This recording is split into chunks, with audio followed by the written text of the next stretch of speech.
My dear student, কিছুজন ছাত্রছাত্রী বলছিল যে ওই কোয়ান্টাম সংখ্যা নিয়ে সমস্যা।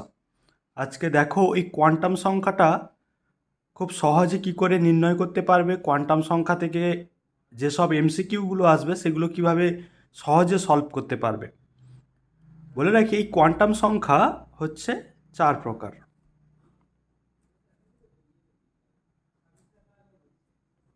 এক হচ্ছে মুখ্য কোয়ান্টাম সংখ্যা, যাকে প্রকাশ করা হয় এন দিয়ে, গৌণ কোয়ান্টাম সংখ্যা এল দিয়ে, চুম্বকীয় কোয়ান্টাম সংখ্যা এম দিয়ে, আর ঘূর্ণন কোয়ান্টাম সংখ্যা এস দিয়ে। তাহলে কিভাবে আমি নির্ণয় করব? এনটা মানে কি? মুখ্য কোয়ান্টাম সংখ্যা, যেখানে এখানে এনটা কি নির্দেশ করছে? এনটা হচ্ছে কক্ষের সংখ্যা। কক্ষের সংখ্যা বলতে যদি কে কক্ষ হয় তাহলে এন ইকুয়াল টু 1, যদি এল হয় তাহলে এন ইকুয়াল টু 2, এম হয় তাহলে এন ইকুয়াল টু 3, এন হয় এন ইকুয়াল টু 4, এরকম চলতে থাকবে। তাহলে এন তো হয়ে গেল, তাহলে মুখ্য কোয়ান্টাম সহজে নির্ণয় করতে পারবো। অর্থাৎ অর্থাৎ কক্ষের সংখ্যাটা হচ্ছে মুখ্য কোয়ান্টাম সংখ্যা। নেক্সট হচ্ছে এলটা কিভাবে নির্ণয় করব? এল হচ্ছে n-1 পর্যন্ত।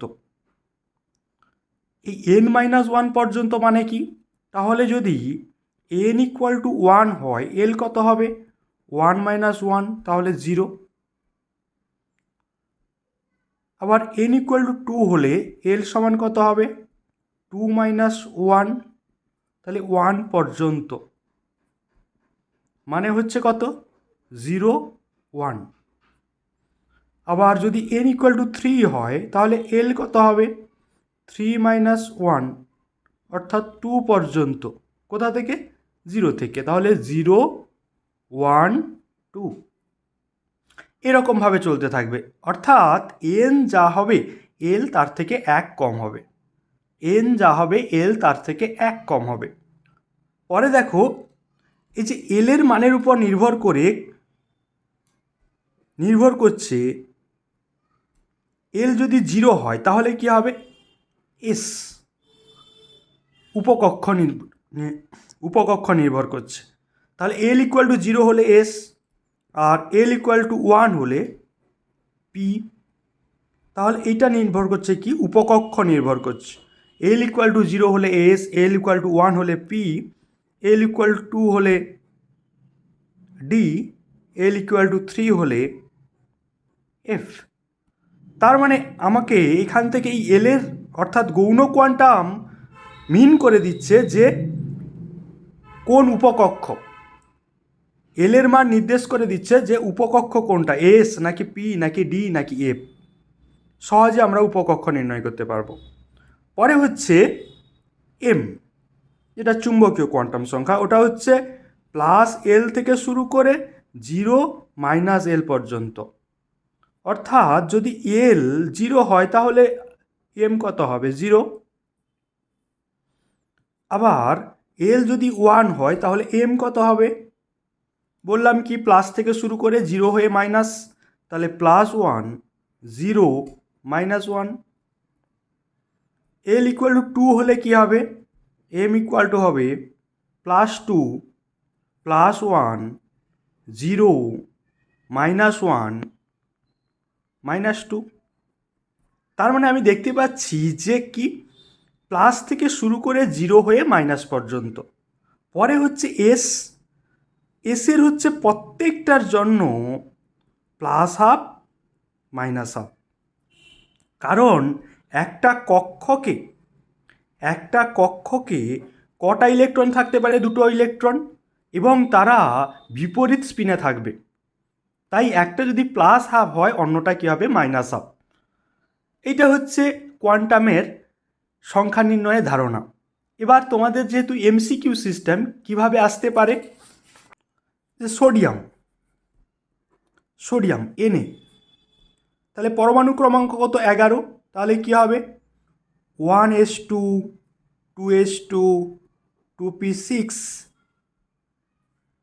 3s1। তাহলে 11 বলবে যে বহিস্থ কক্ষের যে ইলেকট্রনটা আছে তার কোয়ান্টাম সেট নির্ণয় করো। তাহলে বহিস্থ কক্ষ মানে কি? বাইরের কক্ষ, বা একে বলা হয় যোজ্যতা কক্ষ বা যোজন কক্ষ। তাহলে বাইরের কক্ষ কোনটা? বড় করে লিখে নেব 3s1। তাহলে দেখো এইখানেই সব তথ্য লুকিয়ে আছে। কি কি? তাহলে 3s1 মানে কি? 3 মানে হচ্ছে সামনেরটা হচ্ছে কি বলেছি? কক্ষের সংখ্যা। তাহলে কক্ষের সংখ্যা মানেই হচ্ছে n, তাহলে n = 3। পরে দেখতে পাচ্ছি এস আছে। এস মানে কি? এখানে কি করছে? এটা উপকক্ষ। তাহলে এস যদি হয় তখন এল এর মান কত হয়? 0। আর এল এর মান যদি 0 হয় এম তখন কত হবে? 0। আর এস এর মান কত হবে? যদি একটা সেট হয় +1/2 অথবা বাকি সব ঠিক থাকবে, শুধু এসটা হতে পারে -1/2, তাহলে এটা অথবা এটা। তার মানে ম্যাগনেসিয়াম কত? 12, 1s2, 2s2, 2p6, 3s2, তাহলে কত হচ্ছে? 12।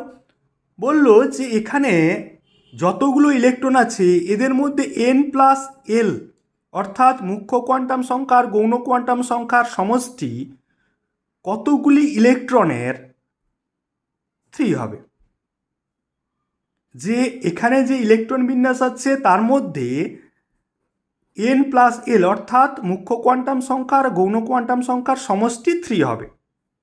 তাহলে দেখতে পাচ্ছি এখানে 1s মানে কত? n = 1, l = 0, তাহলে যোগফল কত হবে? 1।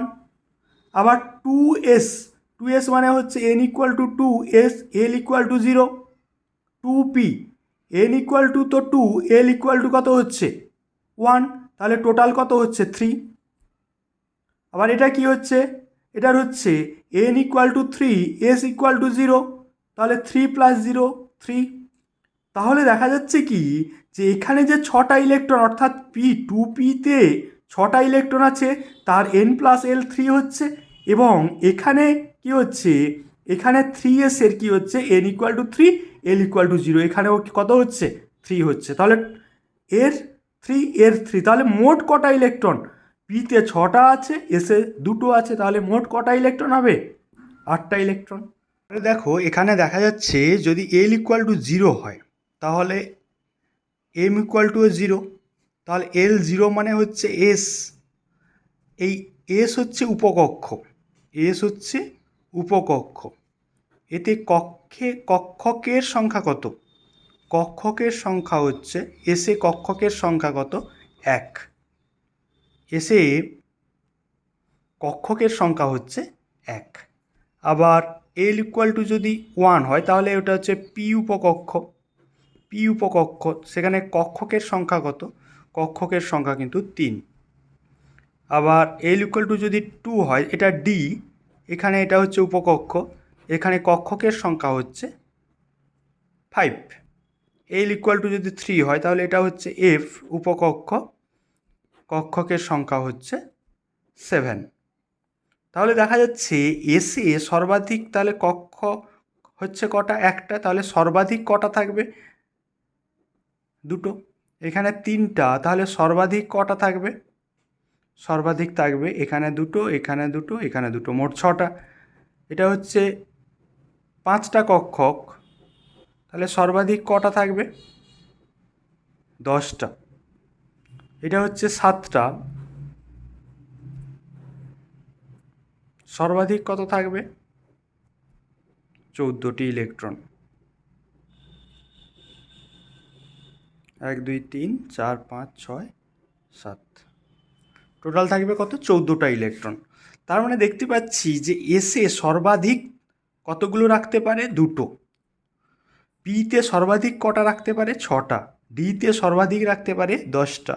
এফে সর্বাধিক রাখতে পারে 14। এরকমও এমসিকিউ আসতে পারে যে ধরলাম সোডিয়াম 11, তাহলে কী হবে? 1s2, 2s2, 2p6, 3s1। তাহলে যদি 3s1 এটা যদি ইলেকট্রন বিন্যাস হয় n + l = 3, N plus L equal two 3 কক্ষকের সংখ্যা কত? কক্ষকের সংখ্যা কত? তাহলে দেখতে পাচ্ছি 2pর ক্ষেত্রে এন প্লাস এল 3, আর হচ্ছে 3s ক্ষেত্রে এন প্লাস এল 3। তাহলে পিতে কক্ষক কটা? পি মানে হচ্ছে কক্ষক 3টা, এস মানে হচ্ছে কক্ষক 1টা, তাহলে মোট কক্ষকের সংখ্যা কত হবে? 4। এরকমের ধরে আসতে পারে। তাহলে কক্ষক কটা হলো? যে যাদের এন প্লাস এল 3 এরকম কক্ষক কটা? 4টা। তাহলে এইভাবে সহজে কিন্তু কোয়ান্টাম সংখ্যা থেকে যা কোশ্চেন আসবে সহজে করে দিতে পারবে। যদি কোনো সমস্যা থাকে কমেন্টে বলবে, পুনরায় আবার রিপিট করে দেব। ধন্যবাদ।